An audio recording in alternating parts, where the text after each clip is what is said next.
संजय सिंह जी, आपके साथ शुरुआत कर रही हूं। मेरा पहला सवाल आपसे यही, आपने तमाम जो सत्ताधारी पार्टी के नेता हैं या फिर एनडीए के हिस्सा हैं, सबका ये कहना है कि आप इसकी वजह से संसद की कार्यवाही को क्यों ठप कर रहे हैं।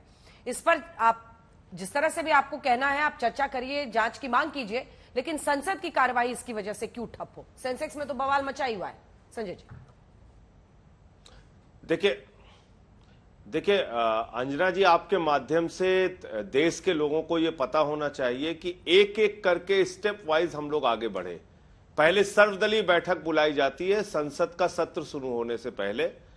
उस सर्वदलीय बैठक में मैंने कहा कि भाई अडानी के महाघोटाले का मुद्दा इस समय पूरे देश में चर्चा का विषय है, और यह महाघोटाला सिर्फ एक व्यक्ति से जुड़ा होता तो कोई मतलब नहीं था, लेकिन जिन लोगों ने एलआईसी और एसबीआई में उन करोड़ों लोगों ने अपना पैसा लगा रखा है, अपनी जिंदगी की गाढ़ी कमाई का पैसा लगा रखा है कि बेटी की शादी में काम आएगा, बीमारी में काम आएगा, पेंशन में काम आएगा, छोटा घर बनवाने में काम आएगा, आज वो सारे लोग चिंतित हैं क्योंकि एलआईसी और एसबीआई ने हजारों लाखों करोड़ रुपए का लोन अडानी के ग्रुप कंपनीज को दिया है। तो हमने वहां मांग की सर्वदलीय बैठक में, और अकेले मैंने नहीं, सीपीआई ने, सीपीएम ने, आरजेडी ने, डीएमके ने, तमाम पॉलिटिकल पार्टीज ने, क्योंकि कांग्रेस उस दिन थी नहीं, तमाम पॉलिटिकल पार्टीज ने मांग की कि भाई इसमें सदन के अंदर चर्चा कराई जाए।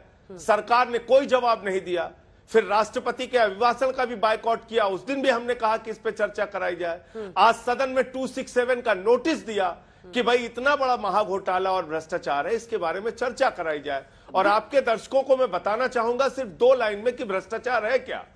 अडानी अपनी फर्जी कंपनियां बनाते हैं मॉरिशस जैसे देश में, कैरेबियन कंट्रीज में, एंटीगुआ जैसे देश में, और उन फर्जी कंपनियों के जरिए अपने ही कंपनी के शेयर्स भारत में खरीदते हैं और उसका दाम ओवर वैल्यू करते हैं, अपने शेयर्स को अधिक दाम बढ़ाकर दिखाते हैं और शेयर्स के दाम बढ़ाकर बैंकों से कर्जा ले लेते हैं हजारों करोड़ रुपए। और बैंकों में किसका पैसा जमा है? एलआईसी में किसका पैसा जमा है? आम इंसान का, मजदूर का, किसान का, रेडी वाले का, कर्मचारी का, पत्रकार का, आम लोगों का पैसा जमा है। एसबीआई में किसका पैसा जमा है? आम लोगों का पैसा जमा है। तो ये इस पे सरकार को सामने आके जवाब देना चाहिए। और अगर आपकी सीबीआई है, ईडी है, सेबी है, इनकम टैक्स डिपार्टमेंट है, तो कहां सो रहा है भाई? ठीक है माधव आनंद जी, इतने बड़े मामले में कहीं कोई कार्रवाई करते हुए 3 पक्ष है इसके, 3 पक्ष है, तीनों पर आपका जवाब चाहती हूँ। एक तो वो कह रहे हैं कि सरकार ने इस पर चर्चा क्यों नहीं कराई, जिसकी वजह से विपक्ष का हम देख रहे हैं संसद में बवाल।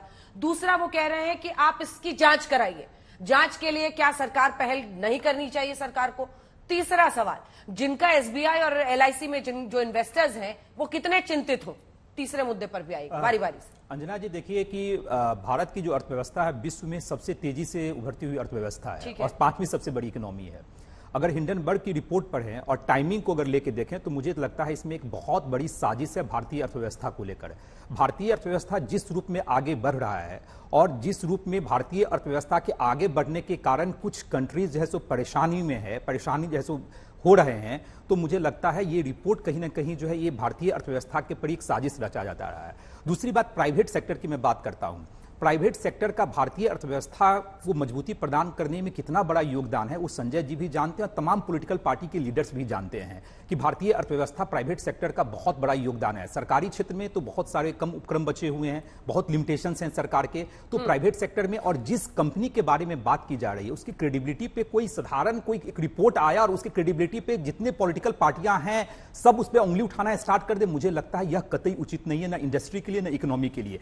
जहां तक है कि अब सरकार की तरफ से क्या कार्रवाई, अब देखिए अडानी जी की बात है, 10 लिस्टेड कंपनी के मालिक हैं, लिस्टेड कंपनी में बता रहा हूं, और जब ये रिपोर्ट आता है उस समय एफपीओ जारी करने की जैसो हो जाता है कि एफपीओ जारी करना है, और रिपोर्ट आने के बावजूद भी एफपीओ पूरी तरह से सब्सक्राइब किया जाता है। 31 जनवरी तक लास्ट डेट था और 31 जनवरी को टोटल उससे ज्यादा जितना 4.55 करोड़ शेयर नैतिक जिम्मेदारी लेके फिर कैंसिल कर दिया ना। नैतिक जिम्मेदारी तो उनकी बड़प्पन है कि उन्होंने नैतिक जिम्मेदारी इसलिए ली कि जो बातें मार्केट में आ रही हैं और उन्होंने कहा कि पूरा पैसा मैं वापस करूंगा जितने भी इन्वेस्टर्स हैं। हाँ संजय जी, वो कह रहे हैं कि इस तरह से एक तो साजिश आपको दिख रहा है 24 के पहले। देखिए 24। और दूसरा वो बिंदु कह रहा है, इसके बाद आलोक जी आ रहे। देखिए ऐसा है कि हाँ जी, देखिए मैं तो ये कह रहा हूं कि हम लोग ये सब सुनने के लिए थोड़ी बैठे हुए हैं। स्पेसिफिक पॉइंट्स के जवाब दिए जाए तो ज्यादा अच्छा है ना। ये बताया जाए कि क्या फर्जी कंपनियां मॉरिशस जैसे देश में अडानी ने खोली, उनके साथ के लोगों ने खोली, उनके परिवार के लोगों ने खोली या नहीं खोली। क्या अपनी ही कंपनियां फर्जी कंपनियों के जरिए अपनी ही कंपनी के शेयर्स खरीद के उस शेयर्स को ओवर वैल्यू किया कि नहीं किया। साफ तौर पे इस बात का जवाब दिया जाए कि अपने शेयर्स को ओवर वैल्यू करके क्या LIC से और SBI से लोन लिए गए या नहीं लिए गए। जवाब देता हूं मैं, भारत की बैंकों से, सरकारी बैंकों से 30% एकदम पारदर्शी एक सेकंड तीन जो वो कह रहे हैं मॉरिशस में कंपनीज बनाई थी कि आपका जो आरोप है उसी पर जवाब दें। वो जब बोलेंगे तो मैं नहीं बोलूंगा। मॉरिशस एक टैक्स हेवन जब वो कंट्री है बोलेंगे और तो मैं नहीं मॉरिशस में बोलूंगा। अच्छा ठीक है, उनको पूरी कर लेने दीजिए, पूरी कर लेने दीजिए, ठीक है, पूरी कर लीजिए। मैं आप ही की बातों पर जवाब जब वो बोलेंगे तो मैं नहीं बोलूंगा, मैं यही कह रहा हूं। तो 30% सरकारी बैंकों से 30% लोन अकेले अडानी को मिला है।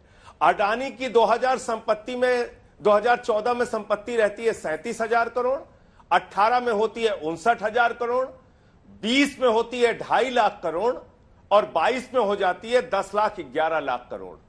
एक ही व्यक्ति को आप सब कुछ देते जा रहे हैं।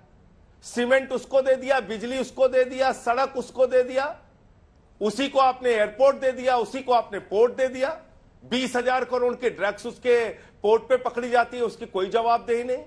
तो मेरा यह कहना है कि ये पूरी की पूरी सरकार, नरेंद्र मोदी जी की सरकार एक आदमी के पीछे खड़ी हुई है और पूरा तंत्र उसके लिए काम कर रहा है। ठीक है, अब जवाब सुनिए। चैंग चुंग लिंग जो अगस्ता वेस्टलैंड का आरोपी व्यक्ति है, वो चैंग चुंग लिंग, उसका क्या रिश्ता है अडानी की कंपनियों के साथ? उसने क्यों अपनी कंपनी मॉरिशस में फर्जी तरीके से खोल के और इनकी कंपनी में हजारों करोड़ रुपए के शेयर खरीदे?